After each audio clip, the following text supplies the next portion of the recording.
No Pets Allowed by M.A. Cummings. I can't tell anyone about it. In the first place, they'd never believe me, and, if they did, I'd probably be punished for having her, because we aren't allowed to have pets of any kind. It wouldn't have happened if they hadn't sent me way out there to work. But you see, there are so many things I can't do. I remember the day the chief of vocation took me before the council. "I've tried him on a dozen things," he reported. "People always talk about me as if I can't understand what they mean, but I'm really not that dumb." "There doesn't seem to be a thing he can do," the chief went on. "Actually, his intelligence seems to be no greater than that which we believe our ancestors had, back in the 20th century. "As bad as that?" asked one of the council members. "You do have problems." "But we must find something for him to do," said another. "We can't have an idle person in state, it's unthinkable." "But what?" asked the chief. "He's utterly incapable of running any of the machines. I've tried to teach him. The only things he can do are already being done much better by robots." There was a long silence, broken at last by one little, old council member. "I have it," he cried. "The very thing! We're making guard of the treasure." "But there's no need of a guard. No one will touch the treasure without permission. We haven't had a dishonest person in the state for more than 3,000 years. "That's it, exactly. There aren't any dishonest people, so there won't be anything for him to do. But we will have solved the problem of his idleness." "It might be a solution," said the chief. "At least a temporary one. I suppose we will have to find something else later on, but this will give us time to look for something." So I became guard of the treasure, with a badge, and nothing to do, unless you count watching the key. The gates were kept locked, just as they were in the old days, but the large key hung beside them. Of course, no one wanted to bother carrying it around. It was too heavy. The only ones who ever used it anyway were members of the council. As the man said, we haven't had a dishonest person in the state for thousands of years. Even I know that much. Of course, this left me with lots of time on my hands. That's how I happened to get her in the first place. I'd always wanted one, but pets were forbidden. Busy people didn't have time for them, so I knew I was breaking the law, but I figured that no one would ever find out. First I fixed a place for her and made a brush screen so that she couldn't be seen by anyone coming to the gates. Then, one night, I sneaked into the forest and got her. It wasn't so lonely after that. Now I had something to talk to.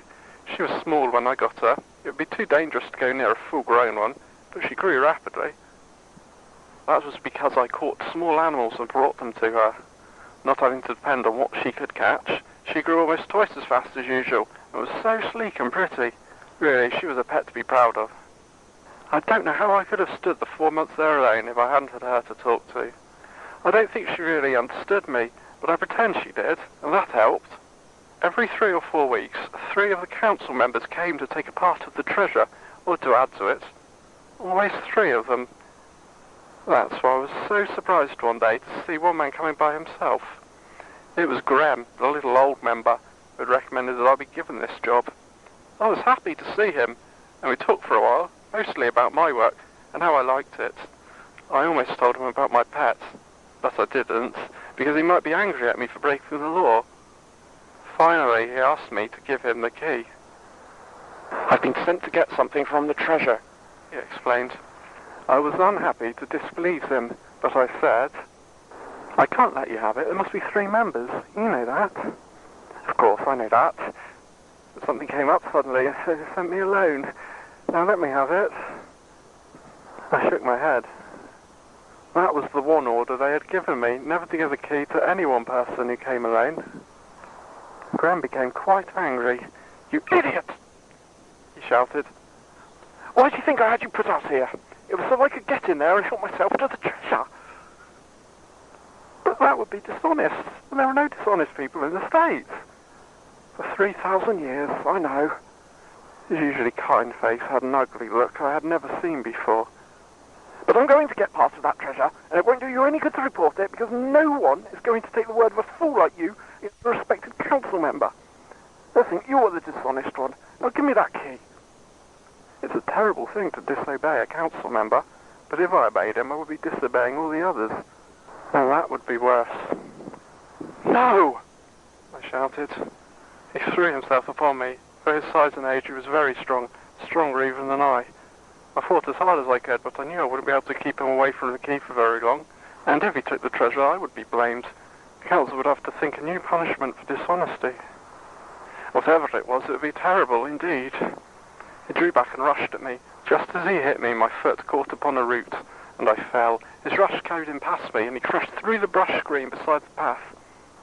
I heard him scream twice, then there was silence. I was bruised all over, but I managed to pull myself up and take away what was left of the screen. There was no sign of Graham, but my beautiful pet was waving her pale green feelers as she always did, and thanks for a good meal. That's why I can't tell anyone what happened. No one would believe that Graham would be dishonest, and I can't prove it because she ate my proof. Even if I did tell them, no one is going to believe that a flycatcher plant, even a big one like mine, would actually be able to eat a man. So they think that Graham disappeared, and I'm still out here with her. She's grown so much larger now and more beautiful than ever, but I hope she hasn't developed a taste for human flesh. Lately, when she stretches out her feelers, it seems that she's trying to reach me. End of No Pets Allowed by M.A. Cummings.